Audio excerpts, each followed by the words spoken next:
का मेराज वाले की क्या আমি আল্লাহ রাব্বুল আলামিনের পক্ষ থেকে একজন মালায়েকা ফেরেশতা দিয়া সেই ছেলের মধ্যে সন্তানের মধ্যে রূহটা ঢুকিয়ে দিল।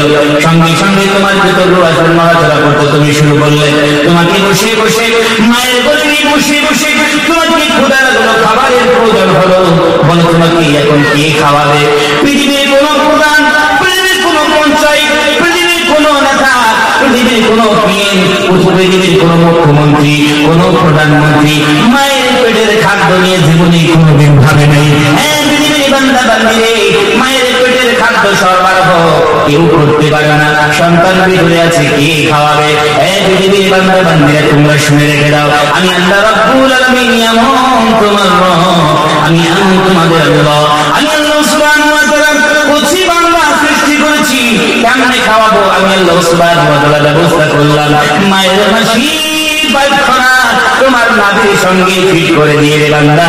একদিন নয়, 2 দিন নয়, 3 দিন নয়, আমি আল্লাহ রাব্বুল আলামিন সুদীর্ঘ 10 মাস 10 দিন ধরে কি করে তোমাকে মানুষ করেছি। ধরে বলেন সুবহানাল্লাহ। আমাকে চিনবি না? আমি আল্লাহ রাব্বুল আলামিনের ইহসানগুলো তোমরা বুঝবে না? আমার ইবাদতকে অগ্রাধিকার দিবে না? আমার ভাষা তোমরা করবে না? আমি আল্লাহ রাব্বুল আলামিন দেখো এমন নয়, পৃথিবীতে যখন তুমি এসেছো তোমাকে মুখ দিয়ে খাইয়েছি, আর মায়ের গর্ভের ভিতরে যখন ছিলে আমি নারীর ভিতর দিয়ে খাইয়েছি। এই পৃথিবীর বান্দা বান্দিরা তোমরা শোনো, আমি আল্লাহ রাব্বুল আলামিন হুয়া আলা কুল্লি শাইইন কাদির, আমি সর্বশক্তিমান ওয়াল মাজিদ, আমি মাসিকুল লিতান, আমি আল্লাহ রাব্বুল আলামিন। আমি যদি চাইতাম তোমার মায়ের মাসি পায়খানা তোমার মুখে লাগাইয়া দিতাম। আমার মুখের মধ্যে মায়ের রক্তগুলো নাপাক রক্তগুলো নির্গত করে করে এই বান্দারে তোমাকে সেখানে আমি জীবধরা গেলাম। কিন্তু আমি আল্লাহ রাব্বুল আলামিন করি নাই।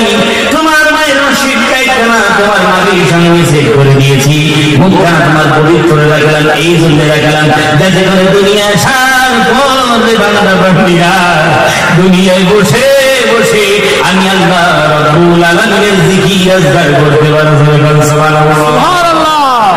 এই জন্য দিয়েছি যাতে তোমরা দুনিয়ায় এসে আমি আল্লাহ রাব্বুল আলামিনের জিকির আজকার করতে পারো, আমার নাম নিতে পারো, আমার কোরআন তেলাওয়াত করতে পারো, মুখ দিয়ে ইবাদত করতে পারো। এই জন্য পবিত্র রেখে দিয়েছি। আর আমরা পৃথিবীতে সলিমউদ্দিন করিমউদ্দিন খান দুনিয়াতে আমরা সবাই এসে আল্লাহর বানানো পবিত্র মুখখানা বিড়ি সিগারেট লাল পানি খাইয়ে খাইয়ে অপবিত্র করে দিয়েছে। আপনাদের দিকে মানুষগুলো খায় না, আপনাদের মানুষই ভালো আলহামদুলিল্লাহ।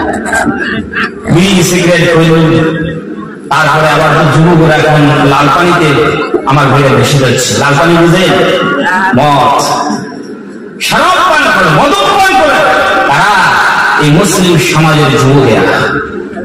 এই যুবকেরা আমার ভাই একটা কথা আপনাদেরকে বলি, এই যে জিনিস কেন খান? এই যে কুচবিহার জেলায় তামাক চাষ হয় কিনা? আমাদের